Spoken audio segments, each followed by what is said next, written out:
दिल्ली के coaching centre हादसे में 3 होनहारों की जान चली गई। बेसमेंट के गंदे पानी में डूबकर 3 जिंदगियां हमेशा हमेशा के लिए दुनिया को अलविदा कह गईं और अपने पीछे छोड़ गईं रोते बिलखते परिवार वालों को। कोई किसी की इकलौती औलाद थी तो किसी ने पाई पाई जोड़कर अपने बच्चे को बड़े शहर में पढ़ने भेजा था। दिल्ली के राजेंद्र नगर में आईएएस कोचिंग के बेसमेंट में डूबने वाले 3 होनहारों में से एक यूपी के अंबेडकर नगर की निवासी श्रेया यादव भी थी।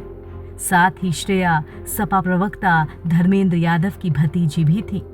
अब श्रेया के जाने के बाद धर्मेंद्र यादव के साथ उनकी तस्वीर सोशल मीडिया पर वायरल हो रही है। दूध बेचकर परिवार चलाने वाले श्रेया के पिता ने अपनी बेटी को आईएएस की पढ़ाई के लिए दिल्ली भेजा था। उन्हें क्या पता था कि श्रेया इस तरह उन्हें हमेशा हमेशा के लिए छोड़कर चली जाएगी।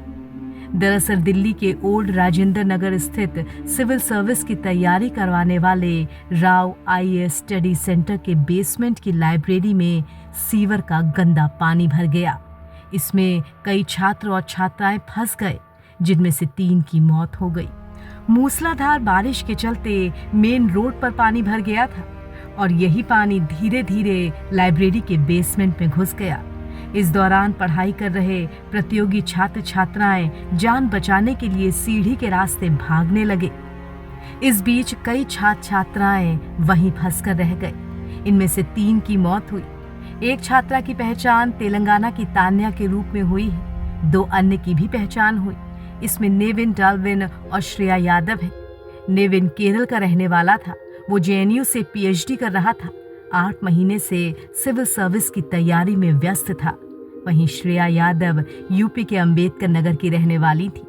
अब इस मामले में गलती और लापरवाही किसकी, इसे लेकर छात्रों का गुस्सा 7वें आसमान पर है। गुस्साए छात्र सड़क पर निकल चुके हैं और जगह जगह विरोध प्रदर्शन हो रहे हैं। न्याय दे, ये जो यहाँ बच्चे हैं वो देश की रीढ़ की हड्डी हैं। ये हम चाहते हैं प्रधानमंत्री और सुप्रीम कोर्ट में तुरंत संज्ञान ले इस मामले में और इन्हें जेल भेजे। ये लोग यहाँ पे आके राजनीति कर रहे हैं, यहाँ बोल रहे हैं कांग्रेस बीजेपी। मुझे ये सब नहीं चाहिए।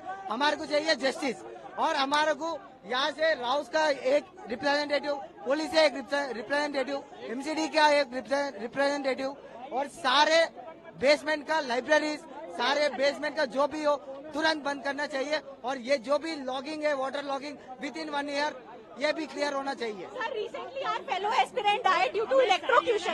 अभी तक हम उससे उभर नहीं पा रहे थे। ये एक नया इंसिडेंट हो गया। हम लोगों को ये भी नहीं पता कि कब तक we will be able to cope up इस इंसिडेंट से, कब तक हम पढ़ पाएंगे। सारी लाइब्रेरी बंद करो। Sir fire, sir underground library में फायर एक्सटिंग्विशर तक नहीं है। इनको एनओसी किसने दी, पहले हमें ये बताइए। ये लोग हमको लॉ पढ़ा रहे हैं, यूपीएससी एस्पिरेंट को लॉ पढ़ा रहे हैं। फायर एक्सटिंग्विशर तक नहीं है, कहीं पर फायर लग जाए। अभी एक लड़का मरा इलेक्ट्रोक्यूशन, जिसका एनएचआरसी ने सुए मोटो कॉग्निजेंस लिया, पर गया ना सर, बच्चा तो गया। कल को इट कुड बी अस, क्योंकि हम जब लाइब्रेरी जाते हैं तो पानी खुद हम लोगों के घुटने तक भर जाता है। उधर श्रेया का शव जब उसके घर पहुंचा तो चीख पुकार मच गई। माँ पिता का रो रो कर बुरा हाल था तो श्रेया की अंतिम यात्रा में हजारों का हुजूम उमड़ पड़ा। श्रेया के चाचा ने बताया कि 4 महीने पहले ही वो दिल्ली आई थी। उन्हें क्या पता था कि लौट कर नहीं जा पाएगी। इसमें आप ऐसे समझिए कि हमारे जैसे मध्यम वर्ग के लोग अगर हैं, इसमें 2 पीढ़ियाँ बर्बाद हो जाती हैं। एक तो हम लोग हैं कि अपने बच्चों पर सारा कुछ लगाते हैं, हमें इस उम्मीद के साथ लगाते हैं कि बच्चे का भविष्य अच्छा हो जाए, तो हम अपनी पीढ़ी का जो भी पूंजी होती है, जो भी कमाई होती है, सब बच्चे पर लगा देते हैं। और ऐसे हादसे में अगर 25 साल का कोई बच्चा अपनी जान गंवा देता है तो ये उसकी पीढ़ी, तुम्हारी पीढ़ी बर्बाद हो जाती है। तो मैं चाहता हूँ इस तरह घटनाएँ रोकी जाएँ, प्रशासन कुछ इस तरह का काम करे। तो प्रशासन से मेरी यही मांग है कि ऐसी घटनाओं की पुनरावृत्ति ना हो, कुछ इस पर ठोस काम हो।